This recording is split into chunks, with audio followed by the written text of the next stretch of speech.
ایک ہے ایک شخص معین المسیح الدجال، ان دونوں میں فرق ہے۔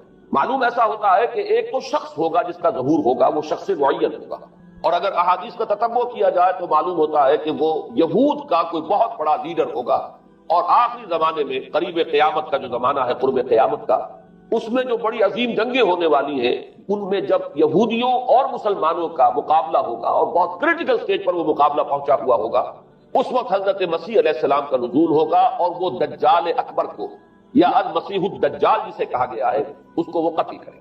تو المسیح الدجال یہ تو ایک شخص معین ہے۔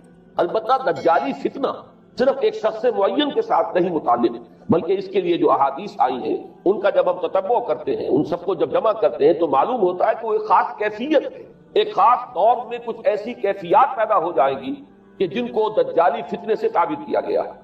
وہ کیفیات کیا ہیں؟ میں کچھ احادیث کے حوالے سے وہ میں نوٹ کر کے لایا ہوں، آج آپ کے سامنے رکھ رہا ہوں۔ پہلی بات یہ معلوم ہوتی ہے کہ اس دور میں، اس دجالی فتنے میں، انسان کو جو قواعد طبعیہ ہیں، جو قدرت کی طاقتیں ہیں، کائناتی قوتیں ہیں، ان پر غیر معمولی غلبہ، اقتدار، اختیار حاصل ہو جائے گا، اور وہ دجال متصرف ہوگا ان تمام قواعد طبعیہ پر، بالکل ایسے انداز میں جیسے کبھی انبیاء کرام علیہ السلام کو اللہ تعالیٰ معجزے عطا فرماتا۔ وہ معجزے کہ جو اللہ تعالیٰ کے فضل و کرم سے اللہ کے رسولوں کو عطا ہوئے ہیں، گویا کہ وہ سب کی سب کیفیات ہیں کہ جو دجال کے بارے میں قرآن مجید یا احادیث نبیہ میں وارد ہے۔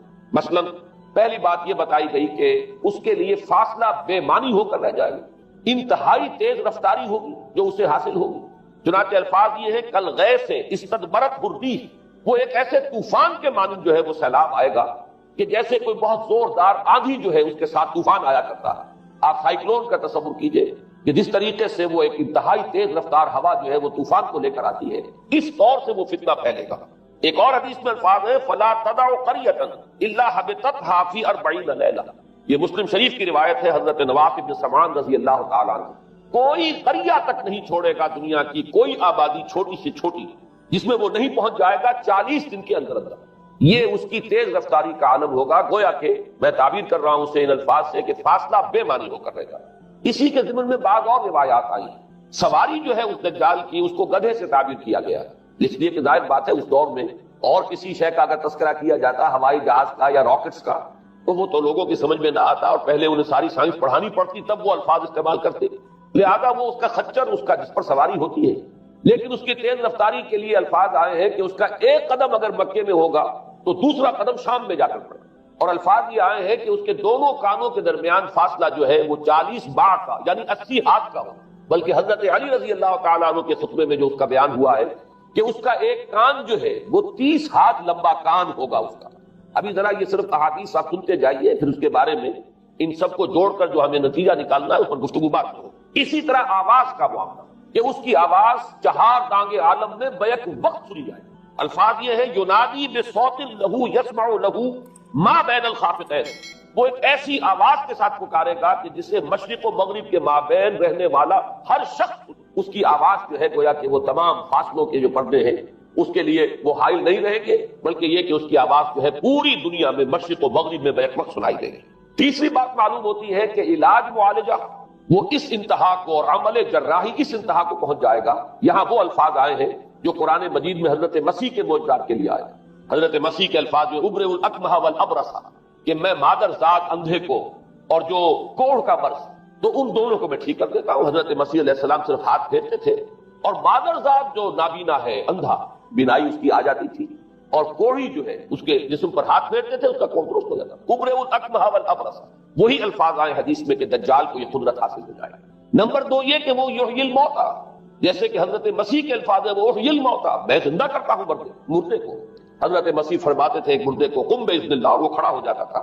بالکل اسی طریقے سے دجال کو بھی قدرت حاصل ہو جائے گی کہ وہ مردوں کو زندہ کرے گا۔ مزید وضاحت ایک حدیث میں یہ ہے کہ وہ ایک شخص کو آری کے ساتھ بیچ میں سے چیرے گا، 2 ٹکڑے کر دے گا، پھر سیدھے گا اور زندہ کر دے گا۔ معلوم یہ ہوا کہ علاج معالجے کا علم اور دوسرے یہ کہ جراحی کا علم جو ہے وہ اپنی ان بلندیوں کو پہنچے گا کہ اس حد تک انسان کی رسائی ہو جائے گی۔ چوتھی بات، اس کو زمین اور فضا پر اس قدر غلبہ حاصل ہو جائے گا۔ الفاظ یہ حدیث کے یامر السماء فتمطر، وہ آسمان کو حکم دے گا بارش برسا اور وہ بارش برسائے گا، والارض فتنبت، اور زمین کو حکم دے گا کہ فصلیں اگا اور وہ اگائے گی، ویمر بالخربۃ فیقول لها اخرجی کنوزک، اور وہ کسی ویرانے پر سے گزرے گا، اسے حکم دے گا ویران چٹیل میدان، اور حکم دے گا کہ اپنے خزانے نکال، اور فرمایا اس کا نتیجہ یہ نکلے گا فَتَتَّبِعُهُ كُنُوزُهَا، اس زمین کے جو خزانے ہیں وہ نکل کے اس کے ساتھ چلنے شروع ہو جائیں گے۔ زمین پر قدرت، فضا پر قدرت، بارش کا حکم ہوگا وہ بارش ہو جائے گی، آسمان بارش برسائے گا، زمین اپنے خزانے اگل دے گی۔ پانچویں بات، وَيُبْعَثُ مَعَهُ الشَّيَاطِينُ عَلَى صُورَةِ مَن مَاتَ، اس کے ساتھ کچھ ایسے شیاطین مبعوث ہوں گے کہ جو ان صورتوں کو اختیار کریں گے ان لوگوں کی جو مر چکے ہیں، من الآباء والأمہات والمعارف، جو آباء و اجداد اور مائیں اور دادیاں اور جو بھی جان پہچان والے لوگ ہیں جو فوت ہو چکے ہوں گے، وہ ان کی صورت اختیار کریں گے۔ فَتَأْتِيَ أَحَدَهُمْ فَيَقُولُ أَلَسْتُ فُلَانًا أَلَسْتَ تَعْرِفُنِي، پھر وہ آئے گا اور وہ شیاطین آئیں گے اور انسان سے کسی سے بات کریں گے، کیا تم مجھے نہیں پہچانتے؟ کیا میں تمہارا فلاں رشتہ دار نہیں ہوں؟ اپنی نشانیاں بیان کریں گے اور لوگ پہچانیں گے۔ یہ وہ احادیث ہے کہ جن کا جو نتیجہ نکلتا ہے اس کو پہچان لیجئے۔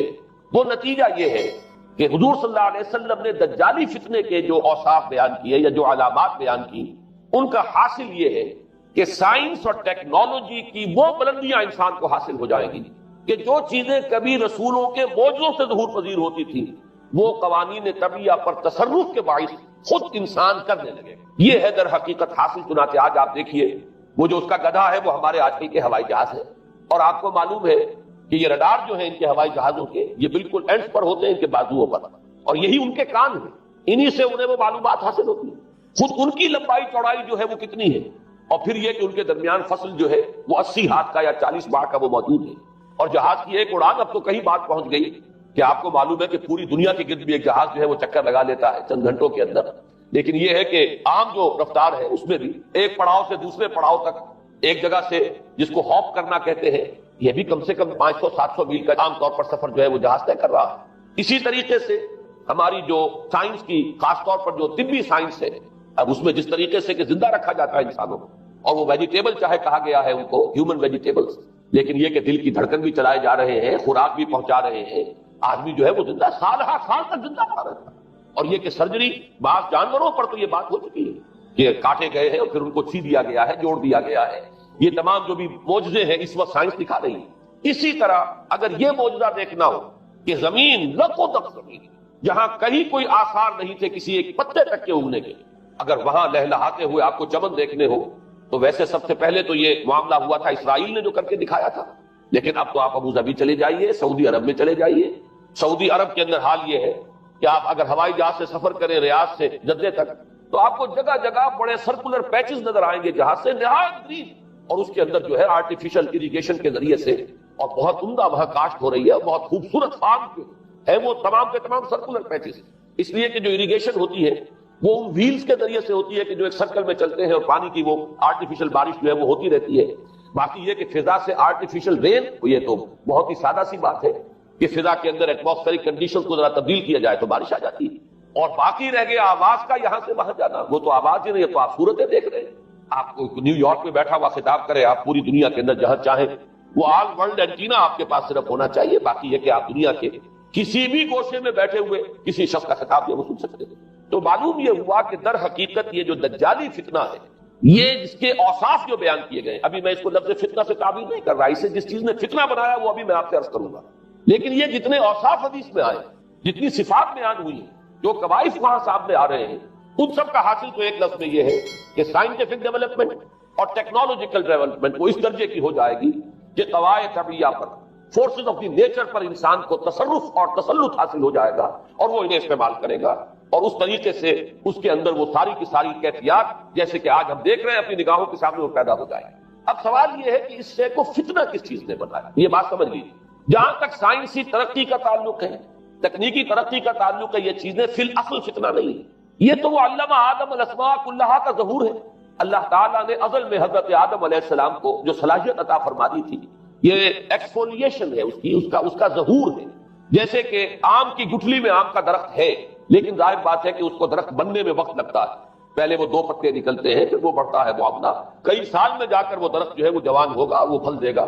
اسی طریقے سے یوں سمجھیے کہ بالقوہ وہ علم حضرت آدم علیہ السلام کو دے دیا گیا، یعنی وہ صلاحیتیں ودیت کر دی گئی، وہ فیکلٹیز، سمع اور بصر اور فؤاد، دیکھو سنو نتیجہ نکالو اور آگے بڑھو۔ آپ نے چیز دیکھی ایک سنی، نتیجہ نکالا، اس کو نوٹ کیا، آگے بڑھے، پھر کوئی چیز دیکھی، پھر کوئی سنی، اپنے سابق جو نتیجہ آپ نے نکال کر محفوظ کیا تھا اپنی میموری میں، اس کے ساتھ اس کو ٹیلی کیا، کوئی اور نتیجہ نکل آیا اور آگے بڑھے. تو یہ تو سٹیپ بائی سٹیپ، قدم بہ قدم انسانی علم آگے بڑھ رہا ہے. یہ ہرگز فتنہ نہ ہوتا، میرے الفاظ پر توجہ کیجئے، اگر اس کے ساتھ متوازن طور پر ایمان اور روحانیت کا ارتقا بھی ہوتا رہا. اگر اس کے ساتھ اللہ کی معرفت، اللہ کی محبت، آخرت کا ایمان، منزل انسان کی جو ہے وہ آخرت ہے، دنیا نہیں ہے، اگر یہ چیزیں ساتھ کے ساتھ ہوتی تو یہ ہرگز فتنہ نہ. فتنہ در حقیقت سے جس نے بنایا ہے وہ یہ ہے کہ کچھ ایسے اسباب ہوئے ہیں، اور وہ اسباب آج مجھے بیان کرنے کہ در حقیقت موجودہ عیسائیت اس کا سب سے بڑا سبب ہے. اس کے نتیجے میں ایک بہت بڑا گیپ ہے، اپالنگ گیپ ہے، بڑا مہیم خلا ہے، بڑی وسیع خلیج ہے جو حائل ہو چکی ہے کہ ایمان اور روحانیت ختم ہوتے چلے گئے اور یہ ٹیکنیکل اور سائنٹیفک ڈیولپمنٹ بڑھتی چلی گئی. ان دونوں کے درمیان جو مہیب خلا پیدا ہوا ہے اس نے اسے فتنہ بنا دیا ہے، اور عظیم ترین فتنہ بنا. ورنہ اگر اس کے ساتھ ہی اللہ پر ایمان، آخرت پر ایمان، اور انسان کے اندر ایمانی کیفیات، اس کی روحانی کیفیات اگر یہ بھی برقرار رہتی بلکہ اس کے ساتھ متوازن طور پر ان کو ترقی کرنا چاہیے، تو یہ ہرگز فتنہ نہیں ہے. تو پہلی بات یہ سمجھ لیجئے کہ اگرچہ دجالی فتنے کے جو صفات، اس کے اوصاف، اس کی علامات، اس کے مظاہر جو بھی حدیث کے ذریعے سے ہمیں معلوم ہے، جس کا میں نے ابھی آپ کے سامنے تذکرہ کیا، وہ سب در حقیقت تعبیر ہے اس دور کا جو محاورہ ہے، اس دور کی جو زبان ہے، اس دور میں جن الفاظ سے گفتگو کی جا سکتی تھی، اس دور کے ایڈیم میں آج کی جو سائنٹیفک اور ٹیکنالوجیکل ترقی ہے گویا کہ اس کی تعبیر کی گئی ہے کہ وہ دجالی فتنہ ہوگا. لیکن اس شے کو فتنہ بنانے والی شے در حقیقت یہ ہے کہ ایک بہت بڑی خلیج حائل ہو چکی ہے ایمان اور روحانیت، اور دوسری طرف سائنٹیفک اور ٹیکنالوجیکل ڈیولپمنٹ میں ان دونوں کے درمیان اتنا بوجھ اور فصل پیدا ہو گیا ہے کہ جس کی وجہ سے اس نے فتنے کی شکل اختیار کی. اس کا سبب کیا ہے، آج ہمیں اس پر غور کرنا ہے. دیکھیے حضرت مسیح علیہ السلام کا دین، اور جیسا کہ میں نے عرض کیا اس سورہ کہف کے پہلے رکوع میں تذکرہ انہی کا ہو رہا ہے. وَيُنذِرَ الَّذِينَ قَالُوا اتَّخَذَ اللَّهُ وَلَدًا مَا لَهُم بِهِ مِنْ عِلْمٍ وَلَا لِآبَائِهِمْ كَبُرَتْ كَلِمَةً تَخْرُجُ مِنْ أَفْوَاهِهِمْ يَقُولُونَ إِلَّا كَذِبًا فَلَعَلَّكَ بَاخِعٌ نَفْسَكَ عَلَىٰ آثَارِهِمْ إِن لَّمْ يُؤْمِنُوا بِهَٰذَا الْحَدِيثِ أَسَفًا. ان آیات کا پہلے ترجمہ آپ سن لیجئے. جو پہلی آیات ہے ان کا ترجمہ ہم کر چکے ہیں. کل حمد اس اللہ کے لیے ہے جس نے اپنے بندے پر کتاب نازل فرمائی اور اس میں کوئی کجی نہ رکھی، جو بالکل سیدھی ہے اور خبردار کرتی ہے ایک ایسی بڑی عظیم اور مہیب جنگ سے کہ جو خاص اللہ کی طرف سے ہوگی، اور بشارت دیتی ہے مومنین کو جو نیک عمل کریں کہ ان کے لیے بہت بڑا اور بہت عمدہ اجر ہے. ماکثین فیہ ابدا، وہ اس میں رہیں گے ہمیشہ ہمیشہ.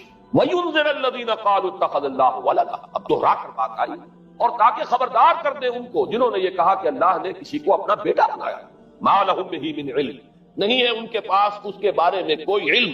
وَلَا لِآبَائِهِمْ، نہ ان کے آباء و اجداد کے پاس کوئی علم تھا، کوئی عقلی دلیل نہیں، کوئی اللہ کی اتاری ہوئی کسی کتاب میں، اللہ کے اتارے ہوئے کسی صحیفے میں اس کے لیے سند نہیں.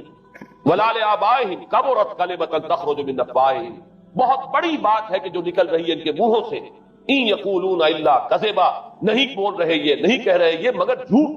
فلعلک باخع نفسک علی آثارہم، تو اے نبی صلی اللہ علیہ وسلم شاید کہ آپ اپنے آپ کو ہلاک کر لیں گے ان کے آثار پر. یہ آثار کے لفظ کو میں ابھی جو کٹو رکھ رہا ہوں، بعد میں اس کی وضاحت کروں گا.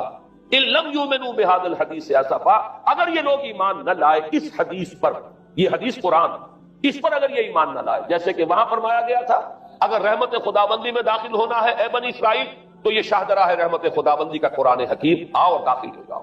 یہاں پر ان عیسائیوں کو متنبہ کیا جا رہا ہے اگر وہ اس حدیث پر، یہ حدیث اللہ، اللہ کی کتاب، احسن الحدیث کتاب متشابہہ فبأی حدیث بعدہ یؤمنون، اگر اس اللہ کی حدیث پر، اللہ کی کتاب پر یہ ایمان نہ لائے تو جو ان کے آثار ہوں گے، جو نتائج نکلیں گے ان پر اے نبی شاید کہ آپ اپنے آپ کو صدمے اور رنج اور غم سے ہلاک کریں. یہ ہے در حقیقت وہ آیات کے جن میں تذکرہ ہو رہا ہے عیسائیت کا. لیکن عیسائیت سے مراد کیا ہے اسے سمجھیے.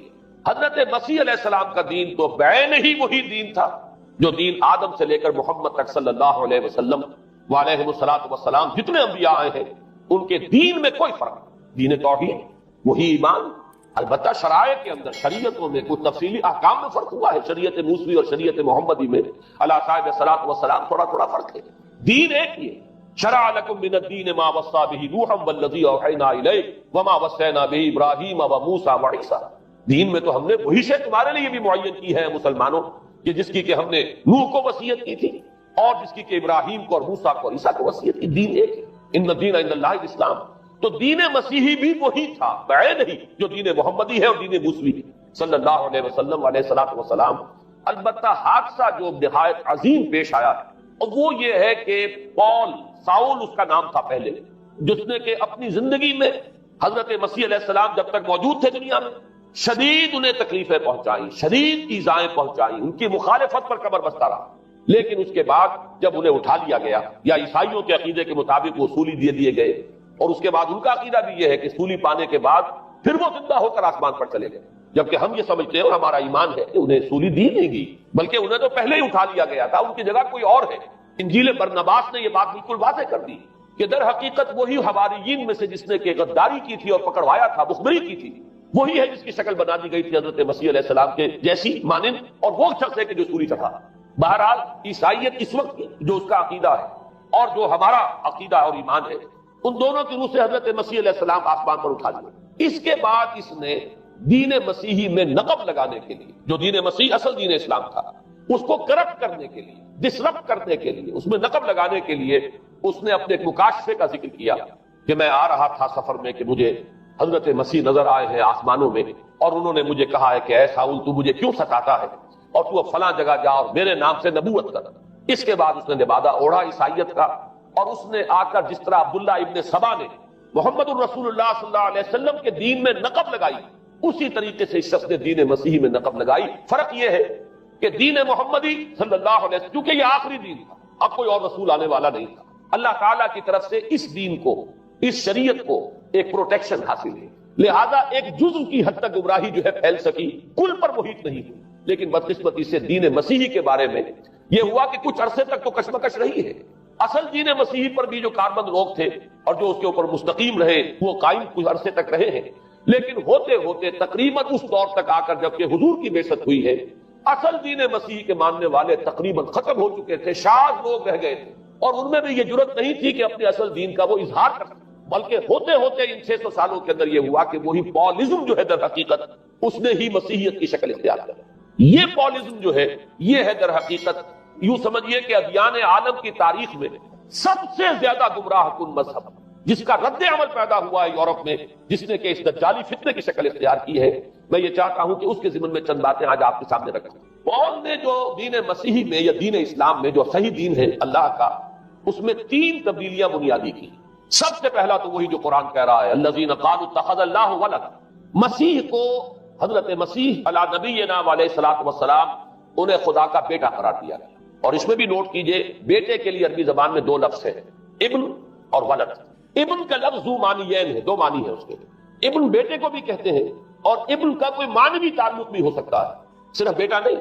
ابن السبیل مسافر کو کہتے ہیں، راستے کا بیٹا، یعنی چونکہ راستے کے ساتھ اس کا ایک تعلق ہے، راستہ چل رہا ہے، وہ تو ابن السبیل ہے۔ ابن الوقت، وقت کا بیٹا، وہ وقت کا بیٹا اس معنی میں نہیں ہے، بلکہ یہ ہے کہ جو ہر وقت جو ہے حالات کے مطابق گرگٹ کی طرح اپنا رنگ بدلتا چلا جائے، چلو تم ادھر کو ہوا ہو جدھر کی، وہ ابن الوقت ہے۔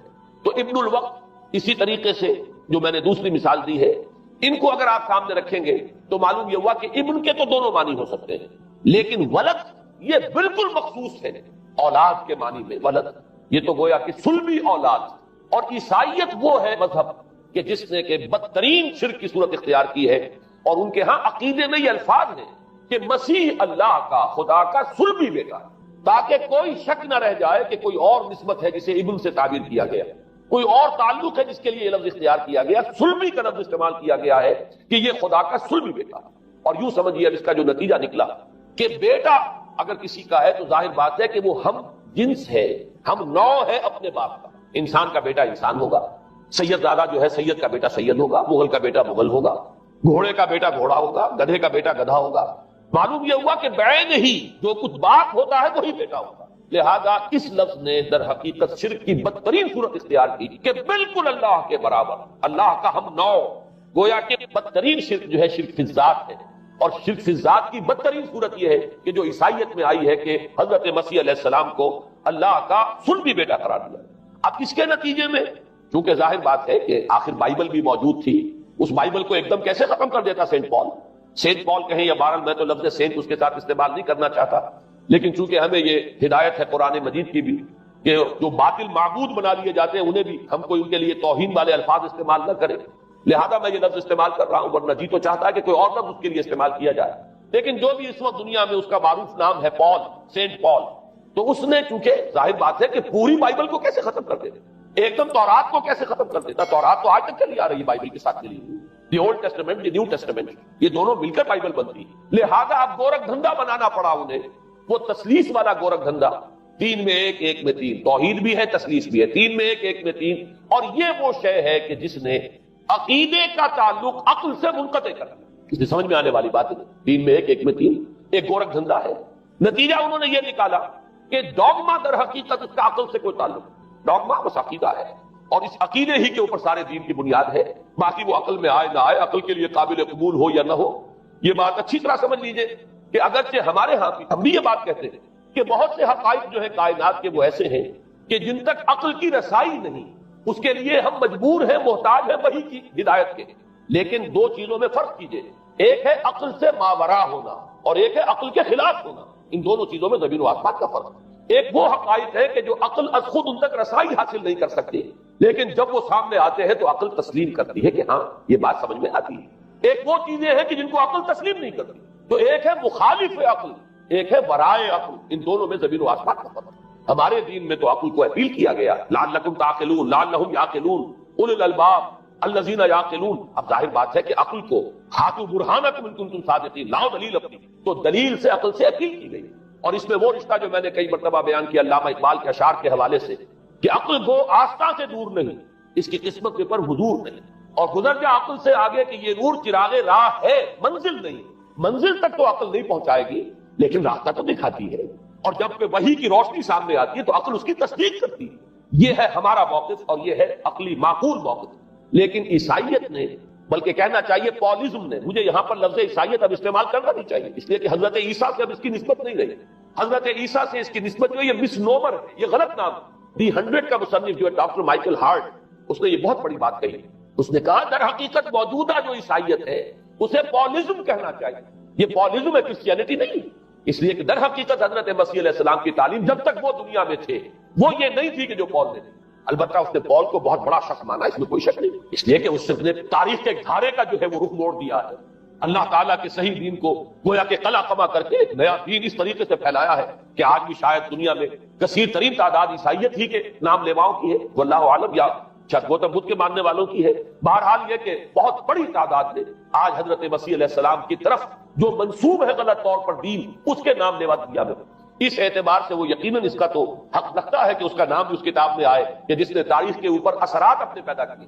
اور حضرت مسیح علیہ السلام جب تک دنیا میں تھے، عیسائیت کی حقیقت بنی اسرائیل یا یہودیت کے ایک فرقے سے زیادہ نہیں، ڈیٹیچ نہیں ہوا تھا یہ دین حضرت موسیٰ علیہ السلام کے دین سے، لیکن یہ کہ پال نے اسے بالکل ایک مستقل بذات ایک جدا گانا دین کی شکل دے دی ہے، تو یہ پالزم نے در حقیقت سب سے پہلا کام یہ کیا کہ عقل سے بالکل تعلق منقطع کر دیا۔ عقیدہ، ڈوگما جو ہے وہ خلاف عقل، جو بات عقل میں آئے نہ آئے بس مان دی۔ تو پہلی تو یوں سمجھیے کہ نقب جو لگی ہے دین کے اندر وہ اس تسلیس کے حوالے سے، اور تسلیس کا گورکھ دھندا خلاف عقل، لہذا ڈوگما کی جو اس کا لفظ استعمال ہوا ہے کہ بس اس کو تو ہم مانیں گے چاہے وہ عقل کے لیے قابل قبول ہو چاہے نہ ہو۔ دوسرا، اس سے بھی زیادہ آپ دیکھیے ایک سے ایک بڑھ کر اینٹ رکھی جا رہی ہے، خشت اول چون حد میں مار کر تاثریا بھی ربط دیوار کچھ۔ دوسرا کفارے کا عقیدہ جو مبنی ہے صلیب کے عقیدے پر۔ مسیح نے انتہائی ذلت کی موت، یعنی صلیب کی موت جو ہے وہ خود کہتے ہیں کہ انتہائی ذلت کی موت، یہ ذلت کی موت کا پیالہ اس لیے پیا تاکہ اس کے ماننے والوں کی طرف سے کفارہ ادا ہو جائے۔ مسیح کفارہ ادا کر چکا ہے، اب جو شخص بھی مسیح کو مان لے گا اس کی گویا کہ نجات ہو گئی، اس کا عمل سے کوئی تعلق، عمل ہو نہ ہو، بد کردار ہو، اچھا کردار والا ہو، نیک ہو، بھلا ہو، جیسا بھی ہو، برا ہو، بدماش ہو، لچا ہو، لفنگا ہو، مسیح کو مان لے، صرف ماننے پر، اس لیے کہ مسیح تو اس کی طرف سے کفارہ پیش کر چکا، سارے گناہوں کا کفارہ جو ہے مسیح نے انتہائی ذلت آمیز موت جو ہے قبول کر کے گویا کہ اپنے ماننے والوں کے تمام گناہوں کا کفارہ دے دیا۔ یہ دوسرا عقیدہ۔ اس کا نتیجہ کیا نکلا؟ تسلیس نے عقل سے تعلق توڑ دیا تھا مذہب کا، اس نے عمل سے تعلق توڑ دیا۔ ڈوگما ہی ڈوگما ہے، نہ عقل سے کوئی تعلق نہ عمل سے کوئی تعلق، کوئی تعلق نہیں رہا۔ دین کی جڑیں جو ہے دونوں اعتبار سے، دین کو نام ان دو چیزوں کا، الا الذین آمنوا وعملوا الصالحات، دونوں کی گویا کہ جڑیں منہدم ہو گئی، بنیادیں منہدم ہو گئی، جڑیں کاٹ دی گئی کہ نہ اس کا تعلق عقل کے ساتھ ہے نہ عمل کے ساتھ۔ تیسری بات آئی ہے، اس نے کہا شریعت منسوخ۔ یہ عجیب ہے، دیکھیے جسے آئرنی آف فیٹ کہتے ہیں انگریزی زبان میں۔ ابھی تک بائبل کے اندر سینٹ میتھیو کے جو روایت ہے، متی کی انجیل جسے کہا جاتا ہے، gospel of the lord according to Saint Matthew, اس میں جو سرمن آف دی ماؤنٹ ہے، ایک واعظ ہونے کے اعتبار سے واقعتاً میں اس کی عظمت کا بڑا قائل ہوں، عظیم ترین واعظ ہے دنیا کا۔ اس کے شروع میں یہ الفاظ موجود ہیں، don't think I have come to destroy law, ہرگز یہ نہ سمجھنا کہ میں شریعت کو ختم کر کے آیا۔ وہ یہ کہہ کر گئے تھے کہ شریعت موسوی تم پر لاگو رہے گی، عائد رہے گی، لیکن پال نے تیسرا لقب لگایا شریعت ثابت کر۔ اس کی ضرورت کیوں محسوس ہوئی یہ بھی سمجھ لیجئے۔ حضرت مسیح یہ کہہ کر گئے تھے کہ میں صرف بنی اسرائیل کے لیے آیا ہوں، میں اسرائیل کے گھرانے کی کھوئی ہوئی بھیڑوں کی تلاش میں آیا ہوں۔ انجیل میں یہ الفاظ آج بھی حضرت مسیح نے اپنے حواریین کو جب بھیجا ہے کہ اب جاؤ تبلیغ کرو میری طرف سے، اس کی ہدایتوں میں ایک ہدایت یہ بھی ہے کہ تمہیں صرف اسرائیلیوں تک تبلیغ کرنی ہے، باہر نہیں۔ میں صرف اسرائیلیوں کی طرف رسول بنا کر بھیجا گیا ہوں۔ یہ الفاظ بھی موجود ہیں، اگرچہ اس وقت کے انجیل میں جو الفاظ ہیں وہ تو میں سمجھتا ہوں کہ حضرت مسیح علیہ السلام کے شایان شان نہیں ہے، وہاں کوئی نہ کوئی تحریف ہوئی ہے لفظی، اس لیے کہ وہاں تشبیہ دی گئی ہے کہ کوئی اپنے بچے کے حصے کی روٹی جو ہے کتے کے آگے نہیں ڈالتا۔ گویا کہ جینٹائلز جو ہیں غیر بنی اسرائیلی، انہیں اس جملے کی روح سے انہیں کتوں سے تشبیہ دی جا رہی ہے کہ میرے پاس میرے بچوں کے حصے کی روٹی ہے، میرے بچے ہیں اسرائیلی، میری روٹی جو ہے یہ جو میرے پاس ہے وہ اسرائیلیوں کے لیے ہے، کوئی اپنے بچوں کے حصے کی روٹی کتے کو نہیں کھلاتا۔ یہ جملہ تو میں سمجھتا ہوں حضرت مسیح کا نہیں ہو سکتا، لیکن یہ ہدایت کہ تمہیں تبلیغ صرف اسرائیلیوں میں کرنی ہے، یہ قرآن مجید کی روح سے ثابت ہے، اس لیے کہ قرآن بھی یہ کہتا ہے کہ رسولاً الی بنی اسرائیل، حضرت مسیح علیہ السلام رسول بنا کر بھیجے گئے تھے بنی اسرائیل کی طرف، اس لیے کہ وہ یوں سمجھیے کہ جسے ہمارے ہاں عام اصطلاحات میں علماء کہا کرتے ہیں تاج و تخت ختم نبوت، وہ تاج و تخت ختم نبوت تو ابھی منتظر تھا محمد رسول اللہ صلی اللہ علیہ وسلم کی آمد کا کہ وہی آئیں گے تو انہی کی بعثت ہوگی پوری نوع انسانی کی طرف۔ آپ سے پہلے کسی رسول کی بعثت پوری نوع انسانی کی طرف نہیں ہوئی بشمول حضرت مسیح علیہ السلام۔ ہر جو ہے رسول جو آیا ہے آپ سے پہلے اپنی اپنی قوموں کی طرف آیا ہے، لیکن اس پال نے کیا کیا؟ پہلے تو یہ اصول توڑا، ہم اس دین مسیحی کی یا جو پالزم ہے اس کی اب تبلیغ کریں گے غیر اسرائیلیوں میں بھی۔ وہاں انہیں دقت پیش آئی، شریعت موسوی بڑی بھاری شریعت ہے، اور وہ بھاری شریعت جو ہے اس کو قبول کرنا تو لوگوں کے لیے آسان نہیں ہے۔ انہوں نے یہ کیا کہ یہ شریعت تم پر ثابت، شریعت کا بوجھ تم پر نہیں، برڈن آف لا یہ تمہارے لیے نہیں۔ اور میں یہاں مثال دے دینا چاہتا ہوں، میں نے ہی تاریخ نے اپنے آپ کو دہرایا ہے، عبداللہ ابن سبا نے جو فتنہ شروع کیا تھا ہمارے ہاں، ہماری تاریخ میں جو اس کے اثرات میں پیدا ہوئے ان میں سے ایک جو ہے وہ شکل وہ اسماعیلیت والی ہے کہ اسماعیلیت نے بھی بعین ہی یہی شکل اختیار کی ہے۔ ہندوستان میں آ کر جب اسماعیلی داعیوں نے جب تبلیغ کی ہے تو شریعت ثابت کر دی۔ آج آپ کو جو اسماعیلی ملیں گے ان کے ہاں کوئی شریعت نہیں ہے، کوئی نماز نہیں، مسجد ان کی ہوتی نہیں، جماعت خانہ ہوتا ہے، وہ کلب گھر ہے، آتے ہیں جمع ہوتے ہیں کھانا کھاتے ہیں، اللہ اللہ خیر صلی اللہ کو باتیں چیتیں کرتے ہیں، ان کے اوپر شریعت ہے ہی نہیں، نہ روزہ ہے نہ نماز ہے۔ اور بعین ہی وہی جو اختیارات میں ابھی آپ کو بتاؤں گا کہ جو پوپ کے ہیں وہی ان کے امام حاضر کے اختیارات۔ بہرحال تیسری نقب جو میں نے عرض کیا آپ سے وہ یہ تھی کہ شریعت منسوخ، اس کا نتیجہ کیا نکلا؟ اب دیکھیے ذرا غور کیجئے، ایک بہت بڑا خلا پیدا ہو گیا، وہ خلا کون پر کرے گا؟ شریعت کے بارے میں سارے اختیارات اب پوپ کو حاصل، وہ جس چیز کو چاہے حلال کر دے، جس چیز کو چاہے حرام کر دے، جس چیز کو چاہے قرار دے دے کہ یہ ممنوع ہے، جس چیز کی چاہے اجازت دے دے، اس لیے کہ اب شریعت تو نہیں ہے، خلا ہے، اس میں سوالات تو پیدا ہو گئے، یہ کام کیا جائے یا نہ کیا جائے، کون کرے گا؟ تو جب شریعت ختم ہوئی تو سارا اختیار پوپ کے ہاتھ میں آ گیا۔ یہ میں بعد میں ذرا اور تفصیل سے بتاؤں گا کہ کیسے کیسے اختیارات پھر مذہبی طبقے کے ہاتھ میں آئے ہیں۔ اس کے نتیجے میں تاریخ انسانی میں ورسٹ فارم آف تھیوکریسی پیدا ہوئی۔ تھیوکریسی کسے کہتے ہیں؟ جو آج کی اصطلاح میں گالی تھیوکریسی۔ قائد اعظم کے جملے آپ نے کئی پڑھے ہوں گے، اسلام میں کوئی تھیوکریسی نہیں، مذہبی طبقے کی حکومت نہیں ہے اسلام میں، اور 100% درست ہے۔ تھیوکریسی کہتے ہیں ایک مذہبی حلقے کی، مذہبی طبقے کی حکومت، اس کے ہاتھ میں اختیارات آ گئے۔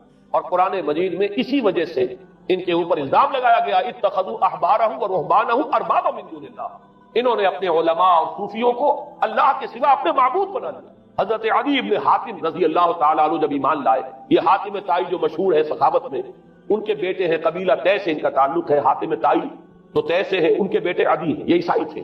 یہ جب ایمان لائے اور پھر انہوں نے قرآن پڑھا تو انہیں ایک اشکال ہوا کہ قرآن مجید میں تو ہم پر الزام لگایا گیا ہے کہ اتخذوا احبارهم ورهبانهم اربابا من دون اللہ، تو عرض کیا انہوں نے، ڈرتے ڈرتے عرض کیا ہوگا حضور کی خدمت میں کہ حضور یہ بات تو کچھ درست نہیں معلوم ہوتی، ہم نے تو کبھی اپنے علماء اور رہبان کو خدا نہیں سمجھا، وہ اس مغالطے میں تھے کہ جب تک سجدہ نہ کیا جائے شاید خدا نہیں مانا گیا۔